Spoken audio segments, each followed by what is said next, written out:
हर हर महादेव। सभी भाई बहनों को नमस्कार। आज का विषय इस बात को लेकर है कि हम इस जीवन में हर स्त्री हो, पुरुष हो, कोई भी है, वो उसका पूर्व जन्म से बहुत जुड़ाव रहा होता है। हम माने या ना माने, पर पूर्व जन्म होते हैं। जैसे ग्रंथवादी में भी लिखा है ना, शास्त्रों में, वेदों में इसके बारे में लिखा है, वर्णन आता है। हम में से बहुत लोग जानते हैं इस बारे में और बहुत से लोग नहीं जानते इस बारे में। आज मैं इसी विषय को लेके बात करना चाहूँगा। हर व्यक्ति का जीवन अपने पूर्व जन्म से जुड़ा है। अब ग्रंथों में भी इसको कहा है कि कई जन्म भये कीट पतंगा, कई जन्म गज मीन कुरंगा। मतलब कि हम माने या ना माने ना, वो रहेगा। हम अभी ये शरीर है, कभी ये नहीं भी था और ये कभी नहीं भी होगा। ये मध्य की अवस्था है। अब कई लोगों को तो जिज्ञासा हो जाती है कि भाई मैं पूर्व जन्म क्या होगा, आगे जन्म में क्या होगा, पर कईयों को नहीं होती है। बहुत से लोगों को लगभग नहीं होती है। कौन क्या जानना है, क्या जानने के लिए अभी जो है वर्तमान में उसमें जीने में आनंद पाते हैं, तो ठीक है, उन लोगों के लिए फिर ये मेरी बात नहीं है। पर जो बिलीव करते हैं कि भाई हाँ, हम पूर्व जन्म भी ले चुके हैं, कई जन्म ले चुके हैं और आगे भी जन्मों का संस्कृति चक्र चलता ही रहता है, जो मानते हैं इसके लिए, उनके लिए ये मेरी बात है। तो अपने पूर्व जन्म के विषय में जानने की इच्छा आमतौर पे सभी को होती है कि भाई पूर्व जन्म में क्या था, कौन था, कहाँ था, क्या क्या कर्म किए। और इस बारे में, इस संबंध में बहुत से शोधकर्ताओं ने, मनीषियों ने, ऋषियों ने बहुत से अनुसंधान किए, जिनका जो परिणाम निकला ना, रिजल्ट, वो बड़ा इंटरेस्टिंग और आश्चर्यचकित कर देने वाला था। भाई हैरान उस पर हो जाए व्यक्ति, भाई ऐसा कैसे।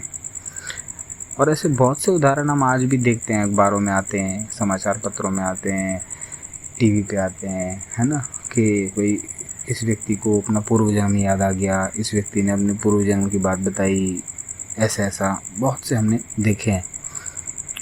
होता क्या है कि जो भगवान बुद्ध की परंपरा थी ना, तो भगवान बुद्ध अपने शिष्यों को पहले यही करवाते थे। जब कोई साधना करने या कुछ संन्यास के लिए या जिस भी विषय के लिए उनके पास जाता था ना, तो वो पहले यही करवाते थे, अवधान विधि, कि आप पहले पूर्व जन्म का ज्ञान कर लो, तब तो आप चल पाओगे ना मेरे साथ, तब तो आप कुछ कर पाओगे। तो वो पहले उसी को कराते थे। आज भी जैन मतावलंबियों में इसको स्पष्ट रूप से पहले ही करते हैं। इसको कहते हैं भाई आप ये जान लो पहले कि भाई मतलब आप थे क्या, क्या किया, क्या कर्म है। तभी प्रारब्ध को जानोगे तो ही अभी वर्तमान में ठीक उस कर्म को कर पाओगे, ठीक से चल पाओगे, है ना।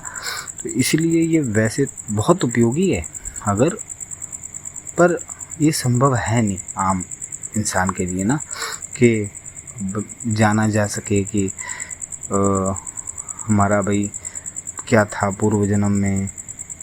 एक आध कोई जान भी लेगा। कई हैं विधियाँ, कई ऐसे हैं प्रकार, कई ऐसी गोपनीय विधियाँ हैं, खैर उसकी चर्चा नहीं की जा सकती अभी यहाँ पे। पर कुछ एक ऐसी विधियाँ भी हैं शास्त्रों में, कुछ ऐसे प्रयोग भी हैं, कुछ ऐसे मंत्र भी हैं, जिनके द्वारा हम अपने पूर्व जन्म को जान सकते हैं। और एक आदमी अनंतर जितने भी रहें उनको भी जान सकते हैं। तो अपने पूर्व जन्म को देखने के लिए, समझने के लिए विशेष कुछ एक समझ लीजिए पाठ, एक साधना अगर आप कर लें या मैं कर लूँ, और मुझे अगर अपने पूर्व जन्म का ज्ञान हो गया, तो ये कोई छोटी बात नहीं है। लोग जाने क्या क्या करते हैं वैज्ञानिकों ने आविष्कार किए हैं टाइम मशीन में भविष्य में जाने के लिए। खैर भूत और भविष्य से कोई छेड़छाड़ तो कर ही नहीं सकता, जो कर सकता है वो सिर्फ परमात्मा है, हम और आप नहीं कर सकते। यहाँ सिर्फ बात जानने की चल रही है अभी ना। तो इसी सिलसिले में फिर मैंने सोचा, विचार किया, क्योंकि आज मुझसे किसी ने प्रश्न किया, एक बंधु थे हमारे, उन्होंने कहा कि मैं अपना पूर्व, क्योंकि उनके घर में थोड़ी अपनी पत्नी से घर में वाद विवाद के कारण, उन्होंने कहा यार ऐसा क्या था कि भाई मैं ऐसे हुआ, मतलब इस जन्म में मेरे को ऐसे मिला, मैंने क्या कर्म किया था। मैंने कहा इसका तो मुझे ज्ञान नहीं, पर हाँ मैं ये जानता हूँ कि अगर आप चाहो तो ये जान सकते हो। तो उन्होंने प्रार्थना रखी, मैंने कहा देख लीजिए, अगर आपको करना हो तो मैं दूँ। तो वो जिज्ञासु थे, उनको प्रॉब्लम भी ज़्यादा थी, तो उन्होंने सच में प्रार्थना रखी कि भाई ये, तो मैं भी आज्ञा लेके परमात्मा से, गुरु जी से, तो मैंने उनको वो दिया। तो लगा मुझे कि ये सबके लिए भी है, सब भी इसको कर सकते हैं, पर आती नहीं है चीज़ें एक्चुअली। क्या कोई बात नहीं, आता नहीं है ना, कोई बताता नहीं है, किसी को पता भी नहीं होता। आजकल आप देख ही रहे यूट्यूब पे, है ना। तो इसलिए फिर मैंने सोचा, मेरे दिमाग में आया, मैंने कहा भाई मैं ये औरों को भी बताऊं, ताकि जो ऐसे जिज्ञासु, ऐसे मर्मज्ञ हों, वो उसको सोच पाएँ, समझ पाएँ, क्योंकि ये विषय बहुत गहरा है। पूर्व जन्म के बारे में अगर आप जान लो तो आपका भविष्य ऑटोमेटिकली ठीक हो जाएगा। ये बहुत गहरा विषय है, वैसे हम इस पे भी बात नहीं करना चाहेंगे, पर अगर सच में आप सोचोगे तो ये बहुत गहरा विषय है। तो इसीलिए फिर मैंने जब ये सोचा आज कि यार मैं बता दूँ ये ना, तो इसीलिए फिर मैं आज ये आपके लिए, सबके लिए, जो इसको कर सकें, जो इसके जानने के इच्छुक हों, जिनको ऐसी लालसा, पिपासा ऐसी हो कि भाई हम जानें ऐसा क्यों है, हमारे पत्नी हमारी ऐसी क्यों है, मैं इसका पति क्यों हूँ, पहले मैं क्या था, माता पिता कौन थे, कहाँ रहता था, क्या किया है पूर्वार्ध में मैंने, कैसे कर्म रहे हैं, अभी मैं किसका फल भोग रहा हूँ, ये सब अगर किसी के प्रश्न हों तो शास्त्रों में पूर्व जन्म को जानने के लिए एक बहुत ही गुप्त साधना थी। ऋषियों ने, मनीषियों ने उसको उद्धृत किया, भगवान ने स्वयं अपने मुख से बोला है। इस साधना का नाम संजीवनी साधना है। तो आप अगर जो भी चाहें तो इस साधना को करके लाभ उठा सकते हैं। तो मात्र ये, अगर जो भी करेंगे इसको, उनके लिए मैं बता रहा हूँ कि मात्र ये पूर्व जन्म देखने के लिए ही नहीं है, ये आपको पूर्व जन्म तो आपका दिखाएगा ही दिखाएगा, साथ ही साथ में आपकी एकाग्र शक्ति भी तेज करेगा, आप पे आपका आत्मनियंत्रण होगा। जो आप, हम सब में एक आत्मशक्ति होती है ना, सभी की एक आत्मशक्ति है।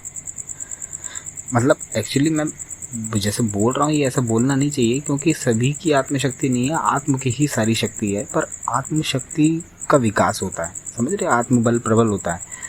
वो बात मैं कह रहा हूँ कि ये प्रबल होगा, उससे आत्मशक्ति भी प्रबल होगी, और उसके जीवन के जितने भी रहस्य होंगे ना, इस साधना को, संजीवनी साधना को करने वाले किसी भी व्यक्ति के जीवन के जो भी रहस्य होंगे, वो उसको स्पष्ट हो जाएंगे, क्लियर हो जाएंगे, वो जान लेगा भाई ऐसा ऐसा क्यों है। तो इसीलिए फिर ये साधना मैं सोचा तो आपके लिए मैं लेके आया। तो जो भी चाहें इसको कर सकते हैं, इसमें कोई दिक्कत नहीं है। थोड़ा एक अनुष्ठान है, एक निर्धारित संख्या है, आप इसको कर लीजिएगा तो बस आप देखेंगे इसका परिणाम। ये बहुत ही पावरफुल साधना और गोपनीय साधना है। एक्चुअली ये समाज के लिए बनाई नहीं गई थी, बहुत गुप्त और गोपनीय है, पर मुझे लगा कि यार लेके मरने से भी तो कोई मतलब है नहीं ना, हमारे साथ ही अगर कुछ खो जाए, क्योंकि ज्ञान बांटने से बढ़ता है। तो इसीलिए फिर मैंने सोचा भाई मैं ये दे देता हूँ, क्योंकि अगर 100 लोग अगर जागृत होंगे, जान जाएंगे, तो उसमें कोई दिक्कत नहीं होगी ना। तो देख लीजिएगा, अगर जो कर सकें वो कर लें, बहुत लाभकारी है, इसमें कोई दिक्कत है नहीं है। और ये बाकी ऐसी तामसिक वगैरह कुछ है नहीं है, सात्विक साधना है अपनी, 31 दिन की साधना है। तो अगर 31 दिन जाप करने के बाद छोटा सा 2100 हवन होता है गुलाब के फूलों से, या अगर आप नहीं कर सकें तो आप हवन की जगह जितना दशांश उसका हवन होगा उसका दुगना जाप कर लीजिएगा। तो बहुत सिंपल है, कोई दिक्कत नहीं। वैसे भी तो हम एक दिन का आप लगाएंगे, मतलब आप मान लीजिए अगर ये आप 31 दिन है आपने, तो आप 31 दिन में अगर रोज़ का 2 घंटा भी देंगे, 1.5-2 घंटा अगर आपने दे दिया टाइम निकाल के, है ना, तो कोई बड़ी बात नहीं मैं मानता। 31 दिन अगर करने से हमें हमारे पूर्व जन्मों का पता चल रहा है, भविष्य का सुधार हो रहा है, भाई मानसिक शक्ति, एकाग्र शक्ति बढ़ रही है, आत्मबल बढ़ रहा है, तो मैं नहीं मानता ये बहुत ज़्यादा नुकसान है। और वैसे भी यूट्यूब पे ऐसे ही ठगे जाने से अच्छा है किसी और के भरोसे क्यों होना है, आप खुद करके देखिए ना। भाई कोई यंत्र ले लेंगे आप, कोई धागा बनवा लेंगे, है ना, ये सब चीज़ों में कुछ है नहीं। अगर आप खुद के अपने प्रयास किए गए उस पे बिलीव नहीं कर सकते तो आप किसी और के दिए किसी चीज़ पे कैसे बिलीव कर सकते हो। भाई अगर मुझसे किसी ने कहा मुझे आप यंत्र बना के दे दीजिए, सपोज टू भी, हाँ मैं खाली एक बात कह रहा हूँ अपनी, मैं नहीं कह रहा कि ऐसा है ही है, फिर भी अगर मान लीजिए मैंने भाई चलो समझ लो आपके, भाई मेरे को अगर आपने कहा, किसी ने कहा भाई मेरे को यंत्र बना दो, भाई मैंने यंत्र उसको बना के दे दिया। अब मेरे को पता है मैंने क्या बनाया है क्या नहीं बनाया, काम कर रहा है नहीं कर रहा, प्राण प्रतिष्ठा की है नहीं की, दिन में बनाया है रात में बनाया है, क्योंकि यंत्र बनाने के नक्षत्र है ना, शास्त्रों में हर एक विधि को बोला गया है। यंत्र बनाने के समय है, तिथि है, वार है, नक्षत्र है, कलम है, स्याही है। भाई कोई भोजपत्र पे बनता है, कोई ताम्र पत्र पे बनता है, कोई स्वर्ण पत्र पे बनता है, हर कोई भी भोजपत्र पे नहीं बनता। तो एक ये सोचने वाली बात है ना कि अगर जब आप खुद के एक अपने किए प्रयास पे अपने आप खुद पे विश्वास नहीं कर सकते तो आप दूसरे पे क्यों कर रहे हो। कलयुग में तो जपात से धीर, कलयुग में तो जपने से, खुद ही के जपने से, तो ना कहा है किसी और के जपने से आपको हो जाएगा। तो आप करा लो फिर पंडित से, पंडित को कह दो भी मेरे लिए सिद्धि कर लो, फिर जितने यूट्यूब पे बैठे इन्हीं को कह दो। तो फिर वही बात है ना, इसलिए तो फंस रहे हैं सारे। आप लोग इनको कहते हैं भाई बाबा जी मेरे को ये कर दो, अरे गुरु जी मेरे को ये भेज दो, ट्रांसफ़र कर दो, ये करा दो, मेरे लिए ये कर दो सिद्धि। मैं कह रहा 1 घंटा नहीं कोई कर सकता किसी के लिए। भाई किसी आपका जाप आपको देगा ना, आपका खाया भोजन उसको कैसे पेट भरेगा। तो ये सब यूट्यूब पे ऐसा जो चल रहा है ये सब ऐसा है, होता नहीं है भाई। यहाँ से वहाँ शक्ति ट्रांसफ़र किसी का कोई कर दे रहा है, इसकी अलावा आपकी साधना हम कर देते हैं, आप दे दो हमें 4,05,000, मैं यक्षिणी ट्रांसफ़र कर देता हूँ, सिद्धि ट्रांसफ़र कर देता हूँ। भाई कोई कुछ नहीं कर सकता है। आप अपने खुद जाप से परमात्मा चाहे दे चाहे ना दे, और मैं गारंटी के साथ बोल रहा हूँ, आप खुद प्रयोग करके देख लो, आप एक किसी व्यक्ति से करा लो और आप एक खुद विश्वास से कर लो, आपको खुद ही फ़र्क पता चल जाएगा, है ना। तो इसलिए जो चाहें उनके लिए ये है संजीवनी साधना, जो शास्त्रों में से प्रमाणित है, और सोचने का कोई विषय नहीं कि भाई मतलब ये काम करेगा नहीं करेगा। आप स्वयं करें, लाभ लें, देखें, जो इच्छुक हों वही करें। बहुत अद्भुत दिव्य साधना है, बिल्कुल निःशुल्क। मैंने नीचे डिस्क्रिप्शन में एक लिंक दिया है, उस लिंक पे जैसे क्लिक करेंगे आपको दिख जाएगा। मंत्र आप ठीक लिख लीजिएगा और विधान को समझ लीजिएगा। सिंपल। कुछ अगर ना समझ आए तो आप कमेंट में पूछ लीजिएगा। नमो नारायण।